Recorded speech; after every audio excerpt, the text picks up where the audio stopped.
This video is going to be a really quick video going over what are the fastest TTK guns or the best long range rifles in general inside Warzone after the latest update. We did get a nerf to a couple of different weapons, which I will show on screen just now. This includes some of the burst fire guns and also some of the most OP guns in the game when it comes to the DM marksman rifle. That also got nerfed as well. But what we're going to do is take a look at the TTK numbers, then we'll also give you some quick builds of some of the best weapons. So what we have here is our TTK spreadsheet for 300 HP damage, and it's chest shots only we're looking at. Now, in this game, if you don't know how the damage works, chest shot TTKs are kind of more or less the kind of TTK you will be getting for most of these weapons now, just because of the way they balance the guns.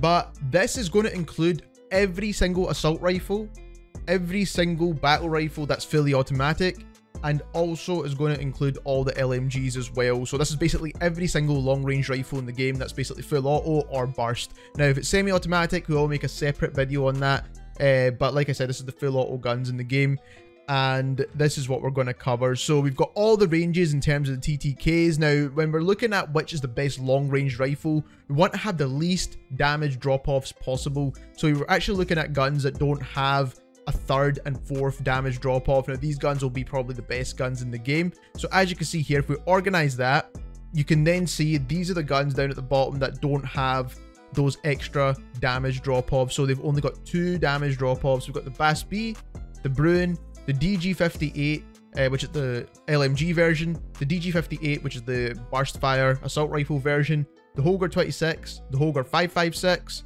and then the Pulmiot, or basically the PKM that's currently inside the game. So we've got quite a few of these options, and obviously these are the guns we will be mainly focusing on because they don't have that third and fourth damage range. But when we do look at these guns with the third and fourth damage range, we're then looking at guns like these here. So we've got the TAQ-V, Sidewinder, and the MTZ-762, and all of them have the exact same TTK values and without a fourth damage range. So these guns are pretty solid as well. And then lastly, what I do want to also focus on really quickly is the guns that obviously are going to have a couple of damage ranges, but also have low recoil, but also perform really, really well in general. So these kind of guns are going to be like the Ram 7, for example, because as you can see here, TTKs across the board are actually pretty solid. Doesn't matter how you organize this list, the Ram 7 appears somewhere in the top 10 pretty much all the time. And the same also goes for the M13B as well. So the M13B is another gun that is very, very similar. Also the SVA shows up quite a lot as well. So there's a couple of different weapons there that do show up again and again, even if you organize for the different damage ranges. Before we jump into the main list, I want to go over our 2 honorable mentions. There's so many guns to pick from, and there's some really good options in here as well. Now this has the same TTK as the TAQ-V and the Sidewinder, which is the MTZ-762 battle rifle. Definitely a solid choice. And the reason why I picked this one over those 2 guns is because the recoil is a bit easier to manage, and also in general it has a faster fire rate than those 2 guns as well, so it's going to be a bit more forgiving. Now the only issue is that the mag capacity lets it down, so that is something you do need to take into consideration. We also have the TAC Eradicator LMG as well. Now again, it's not the easiest to control, it's not super difficult by any means, but definitely it is a solid choice. A lot of people are using this right now, but there is way better options than the TAC Eradicator at the moment. Now starting off with the best gun in this entire list right now, and that's the Brun MK9. If you're not using this, you're basically not playing the game right, because this is definitely the best gun in the game. Now it is a bit slow because it's an LMG, so that's the only one thing that lets it down, but other than that, it's the best TTK, and it's also got super easy to manage recoil. And we'll show you this in the firing range because of how ridiculous this gun actually is, and especially with that 60 round mag, you do get a decent amount of movement back, so that's something you do want to consider using. Now obviously you could just use the base mag as well, and then maybe put a laser sight on here. That will also help with the recoil a bit more, but that's going to come down to personal preference. There's a couple of different ways you can build this gun, of course. But next up, we've got the new Ram 7 assault rifle, which is an absolutely solid choice right now. It's got some insanely good TTKs, and it actually works really well as a sniper support as well, so you can pretty much use this for a couple of different ways, but this build in particular is for obviously a long range assault rifle build that you pair with an SMG.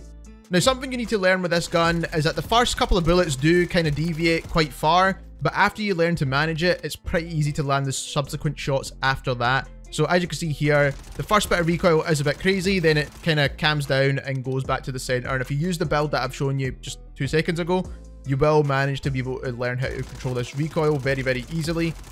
And you're going to be able to fry enemies with this gun. And the good thing about it is it gets a 60 round mag now, which is different to what we had in Modern Warfare 2019. Next up, we've got a gun that you've probably leveled up by now, which is the BAS-B. Now, this gun, even though it got nerfed with the patch notes and everything like that, it's still one of the best long-range guns in the game. And you've seen that with the spreadsheet because that is with the updated numbers. And as you can see, it's still going to do really well. I'm pretty sure we've all had a chance to use this gun by now. And as you can see, the recoil control on this gun is very, very easy. I'm not really doing it justice right now. But it is a super easy gun to control.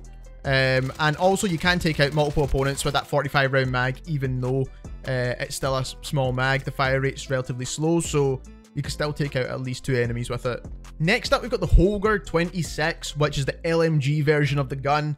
Now, this is very similar to the DG58 LSW, which is the LMG version of the DG58.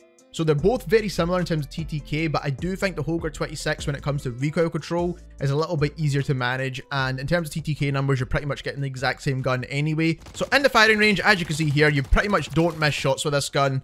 Especially with the build that we have on here, it's going to be the perfect build to make sure you land every single shot. And like I said, it is a little bit easier to manage than that DG58. So I think this is definitely the solid choice. This is my favorite rifle in the game at the moment, by far. I've been using the Hoger LMG version for a while, and it's definitely a really solid choice. Next up, we've got the M13B, which is from Modern Warfare 2. Probably one of the only Modern Warfare 2 guns that make this list, really, let's be honest. And it is a solid choice, super low recoil, and you've probably got it max leveled already, which is really, really good. So definitely give this one a go. Now, the TTKs on this gun are not ridiculously insane, but what is good is that you're going to be landing every single shot with this gun, and you will get a very consistent TTK, and you can outperform some of the new guns as well with this. So I definitely recommend trying it out at range. You can put on a different underbarrel grip if you want, personal preference there in my opinion. But I do think this is one of the better guns because you're definitely going to be landing every single shot because it's super easy to use. Last but not least, we have the SVA-545, which is going to be probably the most popular actual assault rifle in this game right now. So everything else like battle rifles, LMGs and things like that. But this is probably going to be one of the more popular assault rifles in general. And this is definitely a solid gun. It's got that kind of hyper burst to begin with. And then after that, it's super easy to control. Not only that, you're getting super insane TTKs with this as well. Taking this into the firing range, you can see this gun absolutely destroys at range. I did miss a couple of shots there. But you can pick a different underbarrel grip that's going to help you the best. Obviously, that's going to come down to preference. But I do prefer this underbarrel grip that we have on here. And once you get to actually manage the recoil and practice a little bit, it does get a lot easier as well. You can land your shot super, super easy. Get some easy kills with this gun. Because it's probably one of the best gun options at the moment. But if you enjoyed this video, don't forget to subscribe, and thank you very much for watching.